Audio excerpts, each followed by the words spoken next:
नमस्कार दोस्तों, मैं हूं पुलकित मोहन सिंगला। स्वागत है आपका हमारे चैनल में। दोस्तों, आज हम इस विषय में बात करेंगे कि मार्कंडेय से सीखे ईश्वर की भक्ति और मृत्यु पे विजय पाने का उनका तरीका। दोस्तों, जो मार्कंडेय थे, ये वो बालक था जिसको सिर्फ 16 साल जीने का आशीर्वाद मिला था। इनके जो पेरेंट्स थे, उनको भगवान ने कहा था कि तुम्हें या तो मैं 100 बेटे दे सकता हूँ जो बिल्कुल बेकार होंगे, या एक बेटा दे सकता हूँ जो बहुत विद्वान होगा, बहुत अच्छा होगा, पर उसकी आयु केवल 16 साल होगी। तो उनके पिताजी ने मार्कंडेय को ही चूज़ किया कि ठीक है, चाहे 16 साल ही जिए, पर एटलीस्ट बच्चा अच्छा हो, समझदार हो, इज़्ज़त देने वाला हो। और वो जो बच्चा पैदा हुआ, वो इतना होनहार निकला, इतना अच्छा निकला। 5 साल की उम्र में ही उसने वेदों का ज्ञान कर लिया, दुनिया भर के शास्त्र पढ़े, दुनिया भर के वेद पढ़े, दुनिया भर के गायत्री मंत्र तक सिद्ध कर लिया। इतनी ज़्यादा उसके अंदर रिलीजियस और स्पिरिचुअल एनलाइटमेंट थी कि क्या तो किसी महान योगी में होगी। धीरे धीरे वो वक्त आने लगा कि 16 साल की उम्र करीब आने लगी।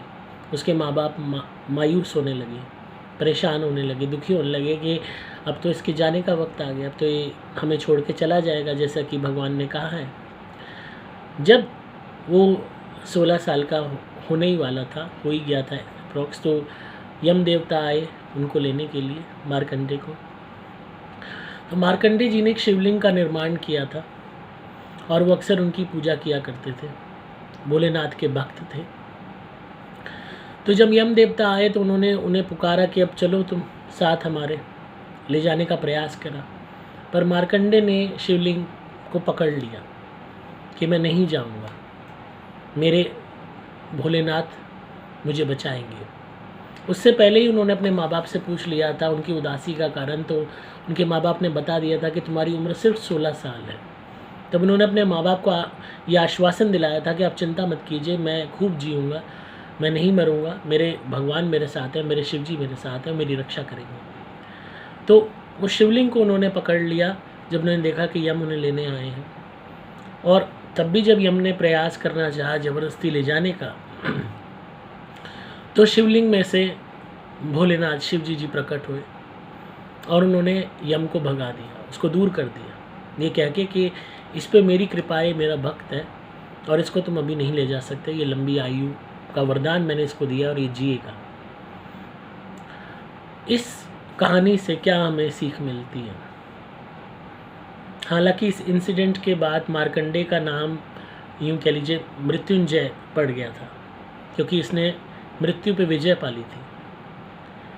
तो हमारे लिए अगर ईश्वर से अगर हम प्रार्थना करते हैं कि हमें वो लंबी आयु दे, स्वास्थ्य दे, हम अकाल मृत्यु को ना प्राप्त हो, तो आप तो सोचोगे कि चलो हमने एक चीज़ सीख ली कि हमें भोलेनाथ की उपासना करनी है, क्योंकि अगर हमें अपना जीवन बचाना है। पर इसमें एक चीज़ जो आपने नहीं गौर की, वो थे कर्म। इस बालक का एक भी कर्म खराब नहीं था। बचपन से लेके 16 साल की उम्र तक इसने सिर्फ अच्छे कर्म किए थे। बड़े बड़े गुरुओं के, साधुओं के पैर छुए, उनका आशीर्वाद लिया, दुनिया भर के वेदों का पाठ किया, दुनिया भर की रिलीजियस काम किए। कोई भी ऐसा कुकर्म या ऐसा पाप कर्म नहीं किया जो इसकी मौत का कारण बने, या जो एक योगदान के तौर पे खड़ा हो कि हाँ, इसको मारना ठीक है। तो ये बात आप ज़रूर समझिए कि आप चाहे जिसकी भी पूजा करें, हालांकि भोलेनाथ की पूजा की जाती है इसीलिए ताकि वो हमें जीवन दे, हमारी रक्षा हो मृत्यु से। महामृत्युंजय मंत्र भी अपने आप में इसी बारे में है कि हमारी जो डेथ हो वो एक पके हुए फल की भांति हो। जिस तरीके से एक फल पेड़ पे से पूरी तरह पक के अपने आप गिरता है, उसी तरीके से जब हमारा समय पूरा हो जाए तभी हमें ले जाया जाए। पर यहाँ मृत्यु पे विजय पाली गई भक्ति के साथ साथ अच्छे कर्मों की शक्ति से, जैसा कि मैंने पहली वीडियो में पहले आपको बताया था। तो अपने आप कितने ही डिवोटी हो, पूजा पाठ करने वाले हो, अपने कर्मों को भी अच्छा बनाइए, इतना अच्छा बनाइए कि ईश्वर खुद आपके लिए खड़े हों। क्योंकि कोई भी आपका बुरा कर्म होगा वो भगवान को भी मदद करने से रोकेगा। तो इसीलिए सत्कर्म कीजिए, इतना अच्छे कर्म कीजिए कि आप विधि को बदल सके, विधि के विधान को बदल सके, ईश्वर तक आपके लिए आ जाए कि नहीं, ये तो मेरा अनन्य भक्त है और मैं इसके लिए खड़ा हूँ। पर उसमें सपोर्ट चाहिए आपके अच्छे कर्मों का। आपके द्वारा ऐसे कर्म होने चाहिए कि बड़े बड़े देवता, गंधर्व, ये तक ईश्वर, हर कोई, देवियाँ, हर कोई आपके बारे में बात करे, हर कोई कहे कि वाह, आत्मा हो तो ऐसी, जिसने मानव तन का क्या सदुपयोग करके दिखाया है। तो इसीलिए अपने कर्मों को सुधारिए, इनमें बदलाव कीजिए। किसी के साथ बुरा आपने कर लिया है पास्ट में, अब उसके साथ आगे बुरा मत कीजिए, अब उसके साथ अच्छा करना शुरू कीजिए। अपने आप धीरे धीरे वो दाग भी धुलने लगेंगे और आगे सबके साथ अच्छा कीजिए। कोशिश कीजिए कम से कम विवादों में पड़ने की। प्यार मोहब्बत से हर मसले को सुलझाइए, लड़ाई झगड़े से दूर रहिए। हमेशा हर एक का अच्छा कीजिए और अपनी पूजा पाठ, अपनी भक्ति तो आप करिए ही करिए। आप एक महान आत्मा बनेंगे।